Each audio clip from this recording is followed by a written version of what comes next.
हां बरं, हे बघा पाटील, आमचं असं पहिल्यापासून ठरलंय की मुलाकडे ॲटलिस्ट 10 लाखाचं पॅकेज, एक मस्त 4 व्हीलर, स्वतःचं घर आणि थोडीफार जमीन त्याच्या नावावर असली पाहिजे, तरच आम्ही तिथे मुलगी देऊ.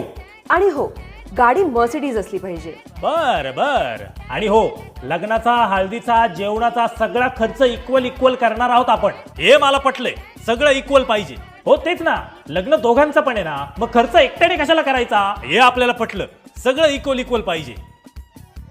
मुलीला सुद्धा 10 लाखाचं पॅकेज पाहिजे, तिच्या नावावर एक घर पाहिजे, थोडीशी जमीन पाहिजे आणि तिच्याकडे पण 4 व्हीलर पाहिजे. म्हणजे सगळं कसं इक्वल पाहिजे. अहो पण मुलगी लग्नानंतर तुमच्या घरीच येणार आहे ना, असं काही नाही. तुम्ही याला तुमच्या घरी घेऊन जा लग्नानंतर.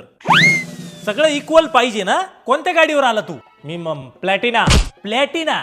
25 वर्ष घासली तेव्हा प्लॅटिना घेतली आणि माझ्या पोराकडे 25व्या वर्षी घर, गाडी, बंगला सगळं पाहिजे तुला. काय सुक्काळीच्या. अरे होऊ दे ना लग्न, दोघं मिळून संसार कर.